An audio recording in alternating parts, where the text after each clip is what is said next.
Here I am with Jenni Alpert, aka Cami of Cami and Dawn, the biological duo. Welcome to our Roots Tech attendees, our extended family. I hope you are having a meaningful connection experience. Jenni, having read your bio, there are so many questions I would like to ask. Some we will have time for, and some we won't.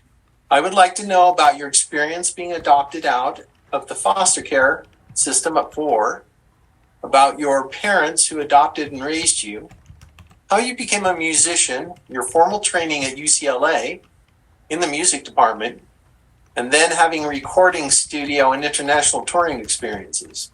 What made you decide to look for and find your birth father, Don, your experiences with him while discovering he was homeless, yet a musician just like you, then choosing to become his advocate in shadow. The exciting documentary about your incredible story, Homeless, the soundtrack, and the memoir, Home is Where the Heart Is, an adoption and biological reunion story you wrote just before Don's passing. So let's begin and see where this leads. Hi, thank you so much for having me today. I'm really excited to join Roots Tech Conference, International Conference, as a matter of fact, here on Zoom. And let's get started. That sounds great. Thanks for introducing me.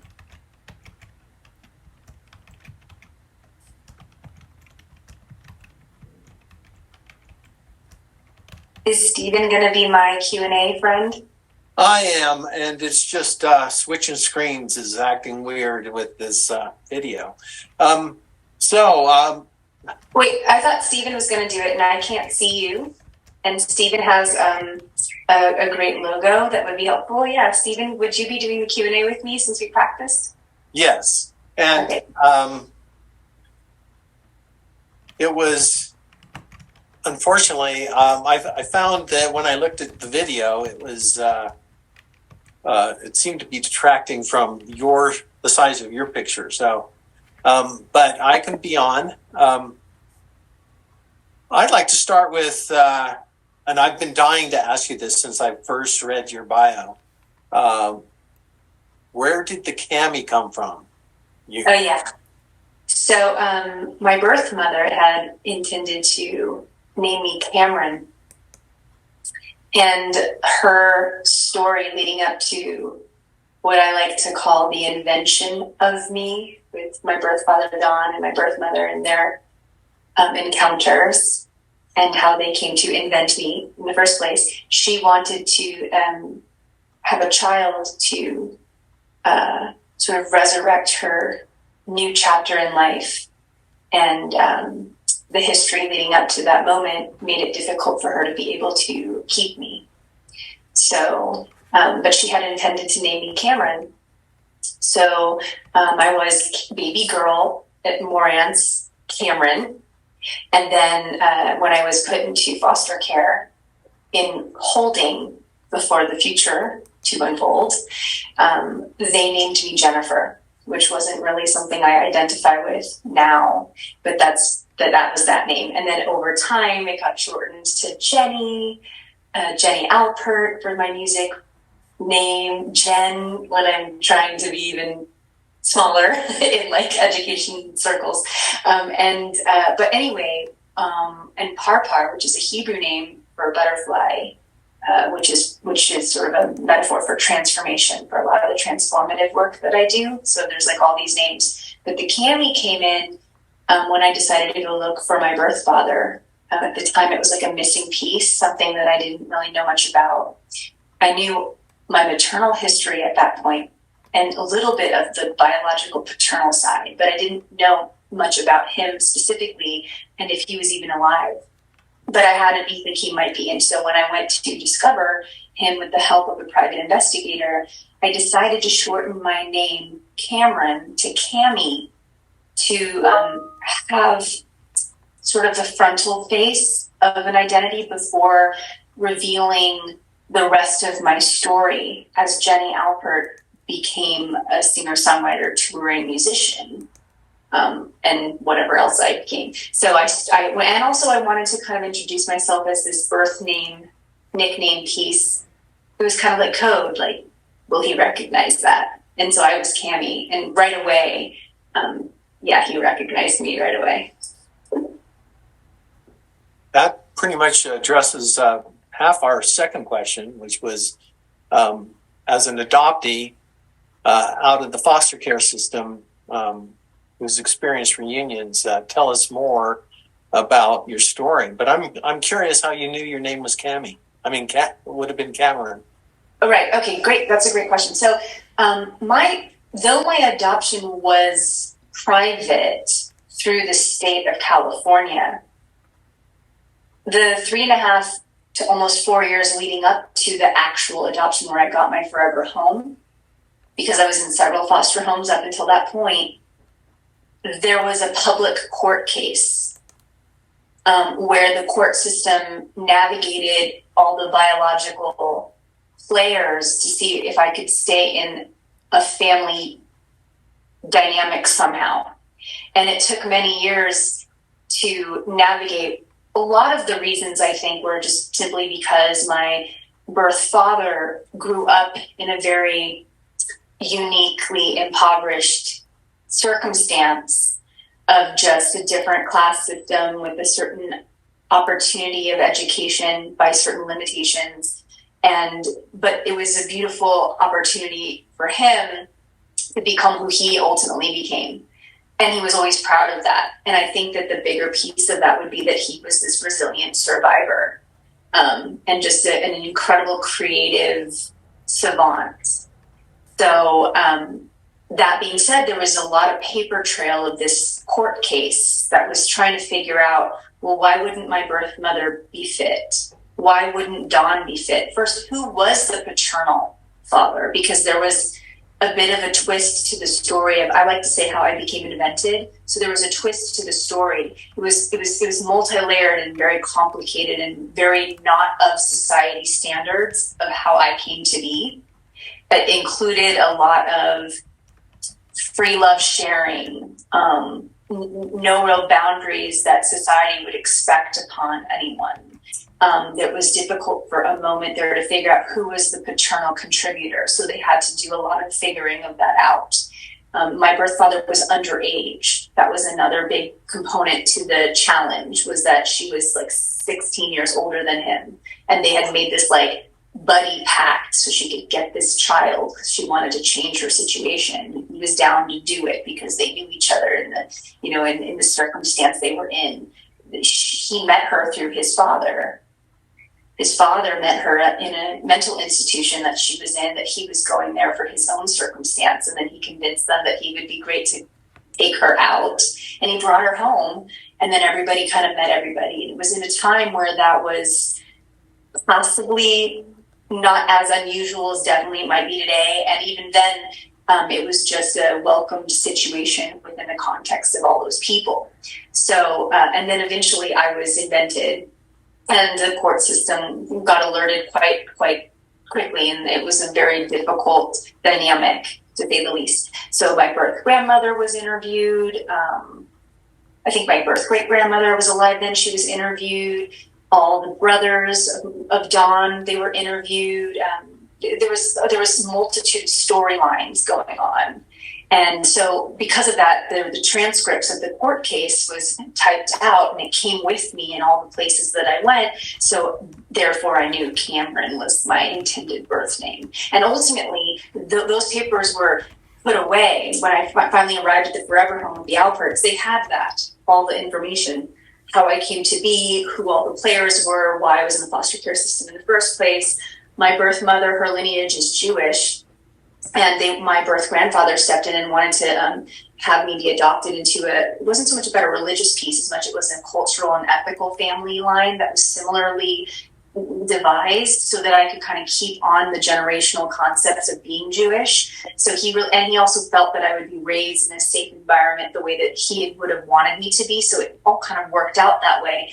Ironically speaking, in this day and now, I also work in the cultural Jewish education field, aside from being a singer-songwriter and a a writer and a recording artist that tours. So it's very interesting how nature versus nurture kind of all encompasses one thing, and the family tree is so real. But it's also interesting if you think about the family tree as a metaphor, where when we water that family tree, if like, you know, if a leaf or an apple like falls off, you know, and then it biodegrades and it goes into the ground, and then it becomes sort of part of another plant or another tree, in the way that it sort of seems we're all one big piece of the universe. And so we'll get influenced by the family tree, the roots as well. And then if we kind of fall off into like another patch and we get inspired and, you know, sort of help become blossomed into this new transformation with the other patch of whatever it is that we ended up in, like my adopted family, then you get the colors of the, you know, the new shades of the apple that, you know, or whatever I become that becomes something else, the seeds that grow into the new group of apples. So it's we're all really this one thing, all interconnected. And that's a really special, you know, piece of, I don't know, metaphor I like to think about when I think of the family tree in general. So adoptive, birth, it's all sort of one thing to me. Yeah. Family trees are powerful. So is now a good time to show the video? Great, yeah. So the first video, friends friends and whomever that are tuning in, and thank you so much, you guys, for tuning in to this conference. And this is called "Home Is Where the Heart Is: An Adoption and Biological Reunion." I guess with the Cami and Dawn story interview, and you're about to see now a short video clip. It's a photo montage with the song I wrote about having been in the foster care system and sort of the resilience of, you know, the transformation of what happens when you want to face the challenges of whatever you're facing. And so you'll see the photographs of me finding my birth father when he was homeless, choosing homelessness, running from the law at the time, loving the drugs that he would choose. He always did drugs since he was like 7. And he was in and out of the system really from an early age because it was just what was comfortable and familiar to him. And it sort of was his identity as if, you know, like the Clyde, the Bonnie and Clyde, he was like the Clyde. And most of it was all really related to utilizing drugs, the lifestyle to keep the drugs. So you're about to see the visual transformation of what happened when I went in the field, found where he was getting his mail through the help of his private investigator and through his social security number that sort of traces everything. And he would hop from like a little alleyway where he would sleep near the dwelling that he would get the mail coming from. And then he would go into different bush areas near, this is so interesting to me, near casinos where he would take his food stamps and he would double his money because he was really good at poker and chess and mathematics. And he was just like a savant in this way. And also he was really good at, I would say, like conning the circumstance sometimes if he was desperate enough or he needed to win. He just had this like way of survival. And because I met him and spent ultimately 5 years with him, first in the beginning in the field, really observing him and taking notice and sort of having these experiences, these family fun field trip adventures to get to know him and to share life, to see who he was. And it was just like this instant amazing connection. The fact that we were both musicians, that was something I didn't know. He really wanted to change, I guess, because I never said, don't do drugs, stop your life, change it, come with me. I just said, this is who you are, great, tell me more about it. If you want to do drugs, great, go ahead and do it. Let me just know what you're doing so I know when you're going to come down and what to expect, and we'll just play music and have adventures. And within 3 weeks, he just wanted to change. And he decided to stop using the specific drugs he was using at that time. And I just want to note this before you play the video so there's a context, which is that years before, his favorite drug of choice was heroin. And he would tell me that if that had still been the case, it would have been a very different storyline because heroin's heavy and it's difficult. That was like his love. And so one of the chapters in my memoir that we can talk about later, it says, I'll be your heroine. As in like the double entendre, like all the heroin. And it wasn't really intended to swoop in and save somebody. Actually, not at all. It was just kind of to swoop in and mirror another way of being. And it brought out who he really could also be. And it really is a test to like environment and mirroring and gift of love and just being love and being allowed to love and loving someone back, that it just brought out the opportunity to rise and be a different kind of man, and that he always, I think, could have been, but was so disappointed and just done with the dysregulation of the outside world that judged anything and everything that he had. So why not do drugs? He used to say, this is so funny, he would say, if you had to deal with the people I had to deal with, you would have done drugs too. Like, he was just super charming. So anyway, I just want to give you that backstory. So what you're going to see is the first 3 weeks, I called it undercover in the field when I introduced myself as Cami. And then you're going to see a transformation over the course of the next 5 years. When we decided to partner, he trimmed himself in. He did 90 days he owed to the judge, convinced the judge for one last chance, came out, I picked him up, and it just became every moment, like every minute we spent together turned into a moment, and it became 5 years until he passed. So this is the first bit. You're going to see this visual, and I think that's a great way to start. So, okay, I will share my screen. Let's see how it goes. So we do have one question in chat. Do we want to save it for later, or do we want? Yeah, let's do it right after the screen. Okay. The screen here. But I don't see. Yeah, there we go.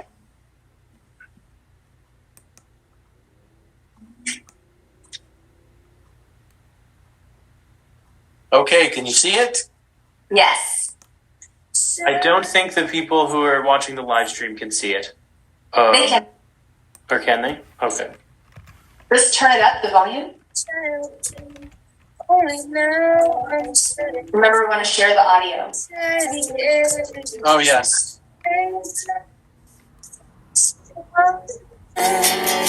Denying voice hidden there all the while. Only now I'm not so far from their little child.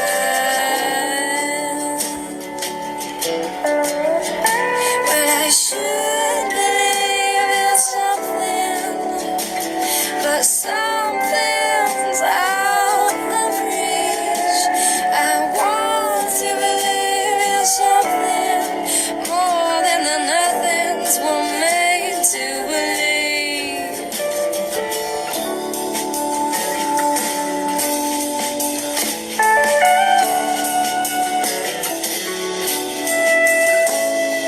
Branded by fear that blinds me to see that happiness is all I'm supposed to need. Well, I'll lie to them all to keep myself free, wondering what's really happening, collecting all the pieces that bring me back to this place besides this child's cage.